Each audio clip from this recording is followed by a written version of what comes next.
September 11 చరిత్రలో ఈ రోజు 1893 సెప్టెంబర్ 11న అమెరికాలోని చికాగోలో స్వామి వివేకానంద తన చారిత్రాత్మక ప్రసంగం చేశారు. చికాగోలో జరిగిన ప్రపంచ మత సదస్సు ఉద్దేశం ప్రపంచంలోని వివిధ మతాలు ఇంకా సంస్కృతుల మధ్య సంభాషణను స్థాపించడం. వివిధ దేశాలు మతాల ప్రతినిధులు ఇందులో పాల్గొన్నారు. స్వామి వివేకానంద భారతదేశ సనాతన ధర్మానికి ప్రాతినిధ్యం వహిస్తున్నారు. వివేకానందుడు తన ప్రసంగాన్ని నా అమెరికన్ సోదర సోదరీమణులారా అని సంబోధిస్తూ ప్రారంభించారు. ఆయన ఈ మాట అనగానే సభకు హాజరైన జనం ఉద్వేగాలతో బిక్కిరి అయి దాదాపు 2 నిమిషాల పాటు లేచి నిలబడి చప్పట్లతో సత్కరించారు. భారతదేశం అన్ని మతాలు ఇంకా సంస్కృతులను గౌరవించే దేశం అని స్వామి వివేకానంద తన ప్రసంగంలో చెప్పారు. హిందూ మతం సహనానికి ప్రాధాన్యత ఇవ్వడమే కాకుండా అన్ని మతాల వైవిధ్యాన్ని అంగీకరిస్తుందని ఆయన అన్నారు. ఆయన ప్రసంగం కేవలం మతపరమైన విద్యకే పరిమితం కాకుండా మానవత్వం, ప్రేమ అనే సందేశాన్ని అందించారు. వివేకానందుడు ప్రపంచమంతా ఒకే కుటుంబం అనే భారతీయ సూత్రాన్ని కూడా ప్రవేశపెట్టారు. స్వామి వివేకానంద చేసిన ఈ ప్రసంగం భారతదేశంలోనే కాకుండా ప్రపంచవ్యాప్తంగా సనాతన ధర్మం ఇంకా భారతీయ సంస్కృతి పట్ల కొత్త అవగాహన ఇంకా గౌరవాన్ని కలిగించింది. ఈ ప్రసంగం ఆయన జీవితానికి ఇంకా ఆయన ప్రచారం చేసిన ఆలోచనలకు ఆధారమైంది.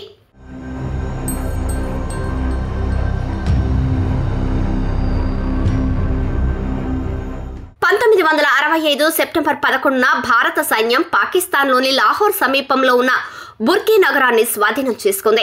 ఈ ఘటన 1965లో భారత్ పాకిస్తాన్ యుద్ధ సమయంలో జరిగింది. 1965 నాటి ఈ యుద్ధం ప్రధానంగా జమ్మూ కాశ్మీర్కు సంబంధించి జరిగింది. పాకిస్తాన్ ఆపరేషన్ జిబ్రాల్టర్ కింద జమ్మూ ఇంకా కాశ్మీర్లోకి చొరబడింది. దీని లక్ష్యం భారతదేశంలో తిరుగుబాటును ప్రేరేపించడం.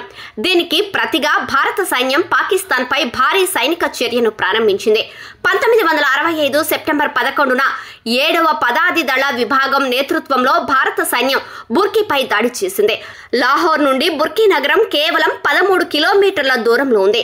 బుర్కీని స్వాధీనం చేసుకోవటం లాహోర్కు పెద్ద ముప్పుగా పరిగణించవచ్చు. లాహోర్ పై ఒత్తిడి తెచ్చి పాకిస్తాన్ బలగాలను వెనక్కి పంపే వ్యూహంలో భాగంగా భారత సైన్యం ఈ దాడికి పాల్పడింది. బుర్కీని స్వాధీనం చేసుకోవటంలో భారత సైన్యం అనేక ఇబ్బందులు ఎదుర్కొంది. కానీ చివరికి భారత సైనికులు బుర్కీని పూర్తిగా తమ ఆధీనంలోకి తీసుకున్నారు. 1965 నాటి యుద్ధం 22 రోజుల పాటు కొనసాగింది. అదే సమయంలో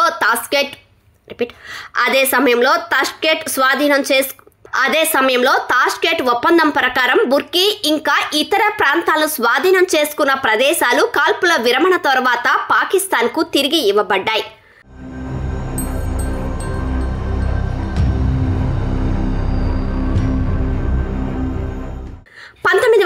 సెప్టెంబర్ 11న గాంధీ దక్షిణాఫ్రికాలో తన మొదటి సత్యాగ్రహాన్ని ప్రారంభించారు.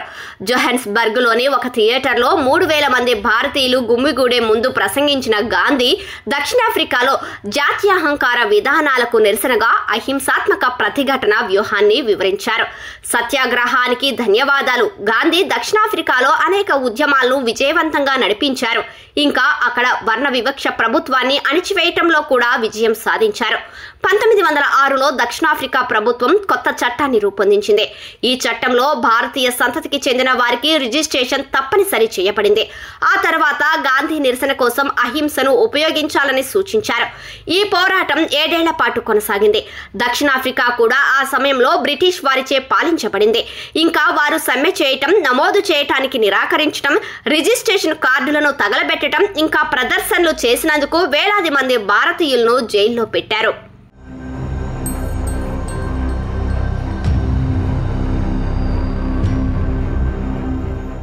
మహమ్మద్ అలీ జిన్నా 1948 సెప్టెంబర్ 11న మరణించారు.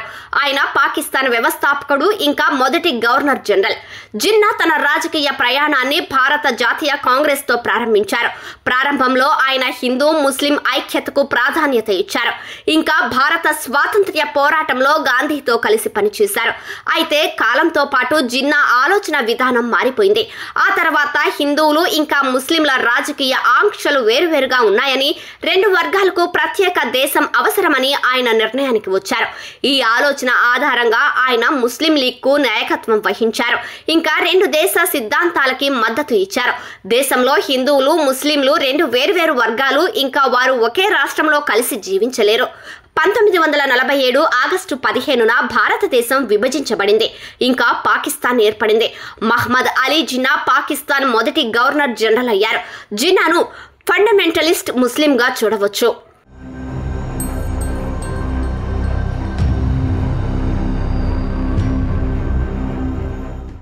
2001 సెప్టెంబర్ 11న అమెరికాలోని న్యూయార్క్ నగరంలో ఉన్న వరల్డ్ ట్రేడ్ సెంటర్ పై తీవ్రవాద దాడి జరిగింది.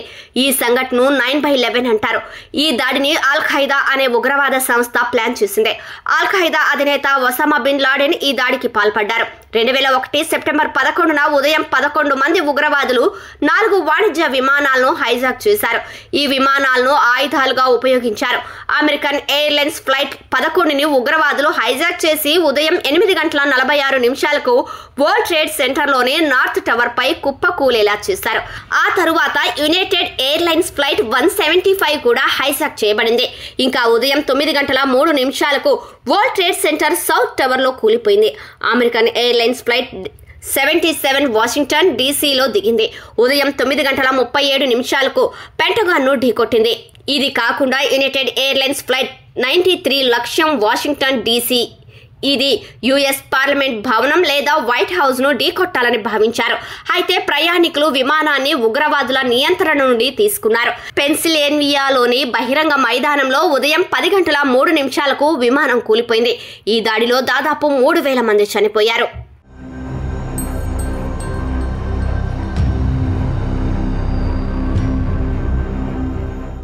జాతీయ అటవీ అమరవీరుల దినోత్సవాన్ని సెప్టెంబర్ 11న జరుపుకుంటారు. దేశంలోని సహజ సంపద ఇంకా వన్యప్రాణుల సంరక్షణ కోసం తమ ప్రాణాలను త్యాగం చేసిన భారతీయ అటవీ సేవ ఇంకా వన్యప్రాణుల సంరక్షణ అమరవీరుల స్మరణార్థం ఈ రోజు ప్రాముఖ్యత ఉంది. ఈ దినోత్సవాన్ని జరుపుకోవడం 2013లో ప్రారంభమైంది. 1730లో రాజస్థాన్లోని ఖెజ్రర్లీ గ్రామంలో బిష్నాయ్ కమ్యూనిటీకి చెందిన 363 మంది అమరవీరుల జ్ఞాపకార్థం ఈ రోజును ఎంచుకున్నారు. 1730లో జోధ్పూర్ మహారాజా అజిత్ సింగ్ తన ప్యాలెస్ నిర్మాణం కోసం ఖేజ్రీ చెట్లను నరికివేయాలని ఆదేశించాడు.